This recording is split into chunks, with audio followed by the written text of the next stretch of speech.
Hi hello ನಮಸ್ತೆ, welcome to Lakshmi ಅಮ್ಮ vlogs. ನಾನು ನಿಮ್ಮ ಲಕ್ಷ್ಮಿ ಮಾತಾಡ್ತಾ ಇದ್ದೀನಿ. ಸೊ ಇವತ್ತಿನ ವಿಡಿಯೋದಲ್ಲಿ ನಾನು ಮಸಾಲ ಜೋಳ ಚಾಟ್ ಅಥವಾ spicy corn masala, sweet corn masala, ಈ ರೋಡ್ ಸೈಡಲ್ಲೆಲ್ಲ ಅಥವಾ ಜಾತ್ರೆಗಳಲ್ಲೆಲ್ಲ ಮಾಡ್ತಾ ಇರ್ತಾರೆ ಸ್ವೀಟ್ ಕಾರ್ನು. ಸೊ ಅದನ್ನು ಮಾಡೋದು ಹೇಗೆ ಅಂತ ಹೇಳಿ ನಾನು ತೋರಿಸ್ತಾ ಇದ್ದೀನಿ. ತುಂಬ ಈಸಿಯಾಗಿರುತ್ತೆ. ನಾನಿವತ್ತು ಸ್ಪೈಸಿ ಕಾರ್ನ್ ಮಸಾಲ ಅಂದರೆ ಸ್ವೀಟ್ ಇಲ್ಲದೇ ಇದು ಸ್ವೀಟ್ ಕಾರ್ನೇ ಸ್ವಲ್ಪ ನಾನು ಸ್ಪೈಸಿ ಜಾಸ್ತಿ ಹಾಕಿ ಮಾಡ್ತಾ ಇದ್ದೀನಿ. ತುಂಬ ಚೆನ್ನಾಗಿರುತ್ತೆ, ಈಸಿ ಕೂಡ ಇರುತ್ತೆ. ಸಿಂಪಲ್ಲಾಗಿ ಮನೆಯಲ್ಲೇ ಮಾಡ್ಕೊಬೋದು. ವಿಡಿಯೋ ಎಲ್ಲೂ ಸ್ಕಿಪ್ ಮಾಡದೆ ಕೊನೆ ತನಕ ನೋಡಿ. ಹಾಗೆ ವಿಡಿಯೋ ಇಷ್ಟ ಆಗಿದ್ದರೆ ಲೈಕ್ ಕೊಡೋದನ್ನು ಮರಿಬೇಡಿ. ನಾನಿಲ್ಲಿ ಸ್ವಲ್ಪ ಸ್ವೀಟ್ ಕಾರ್ನ್ ಅಂದರೆ ಕಾರ್ನ್ ಅಂದರೆ ಎಲ್ಲ ಒಂದೇ, ಅದರಲ್ಲಿ ಸ್ವಲ್ಪ ಜಾಸ್ತಿ ಬಲ್ತಿರೋದಿಲ್ಲ, ಎಳೆದು ಬರುತ್ತಲ್ಲ ಆ ಥರದ್ದು ಸ್ವೀಟ್ ಕಾರ್ನ್ನ ನಾನು ತೊಗೊಂಡಿದ್ದೀನಿ. 1 ಕಪ್ ಆಗೋಷ್ಟು. ಅದನ್ನು ಚೆನ್ನಾಗಿ ಸಪ್ರೇಟ್ ಮಾಡಿ ಇಟ್ಕೊಂಡಿದ್ದೀನಿ. ಹಾಗೆ ಇದು ಸ್ವಲ್ಪ ಚಾಟ್ ಮಸಾಲ, ಪೆಪ್ಪರ್ ಪೌಡರು, ಸ್ವಲ್ಪ ಬೆಣ್ಣೆ, ಖಾರದ ಪುಡಿ, ಹಾಗೆ ಮೆಣಸಿನ ಪುಡಿ, ಸ್ವಲ್ಪ ರುಚಿ ತಕ್ಕಷ್ಟು ಉಪ್ಪು, ಇದಿಷ್ಟನ್ನು ಎಷ್ಟು ಬೇಕಾಗತ್ತೆ. ಇವಾಗ ನಾನು ಒಂದು ತಪ್ಪಲೆನಲ್ಲಿ ಆ ಜೋಳ ಏನಿದೆ ಸ್ವೀಟ್ ಕಾರ್ನು ಅದನ್ನು ಹಾಕಿ ಸ್ವಲ್ಪ ರುಚಿ ತಕ್ಕಷ್ಟು ಉಪ್ಪನ್ನು ಹಾಕಿ ಒಂದು 7ರಿಂದ 8 ನಿಮಿಷ ಲೋ ಫ್ಲೇಮಲ್ಲಿ ಇಟ್ಕೊಂಡು ನೀವು ಬೇಯಿಸ್ಕೊಬೇಕಾಗತ್ತೆ.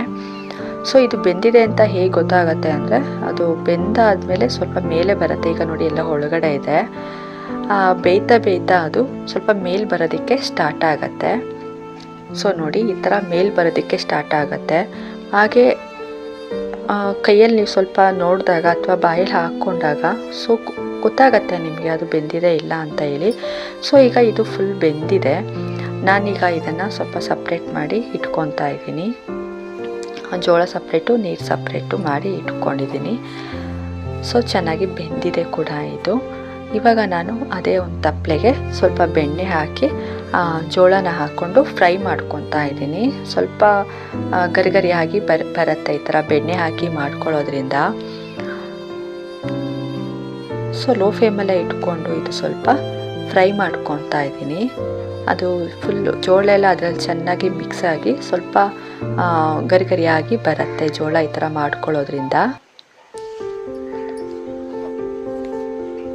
ಟೇಸ್ಟ್ ಕೂಡ ತುಂಬ ಚೆನ್ನಾಗಿರುತ್ತೆ. ಈ ಬೆಣ್ಣೆ ನಾನು ಮನೆಯಲ್ಲೇ ಮಾಡ್ಕೊಂಡಿರ್ತಿದ್ದು, ಆದ್ದರಿಂದ ಟೇಸ್ಟಿಯಾಗಿರುತ್ತೆ. ಇಲ್ಲಾಂದರೆ ನೀವು ಅಂಗಡಿಯಿಂದ ತೊಗೊಂಡು ಕೂಡ ಹಾಕ್ಬೋದು, ನೋ ಪ್ರಾಬ್ಲಮ್.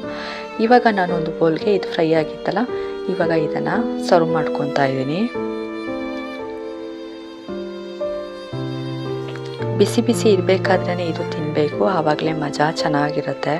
ಇವಾಗ ನಾನು ಆ ಮಸಾಲೆ ಎಲ್ಲ ರೆಡಿ ಮಾಡ್ಕೊಂಡಿದ್ನಲ್ಲ, ಮಸಾಲೆ ಎಲ್ಲ ಇದಕ್ಕೆ ಆ್ಯಡ್ ಮಾಡ್ತಾ ಇದ್ದೀನಿ.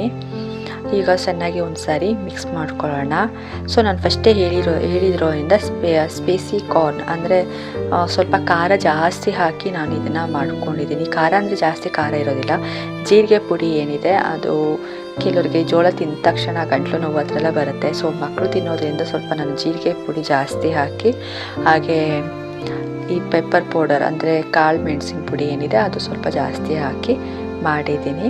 ಆದ್ದರಿಂದ ಸ್ವಲ್ಪ ಮಸಾಲೆ ಜಾಸ್ತಿ ಆಗಿದೆ ಅಷ್ಟೇ. ಇವಾಗ ರುಚಿಗೆ ತಕ್ಕಷ್ಟು ಸ್ವಲ್ಪ ಉಪ್ಪನ್ನು ಕೂಡ ಹಾಕ್ತಾ ಇದ್ದೀನಿ.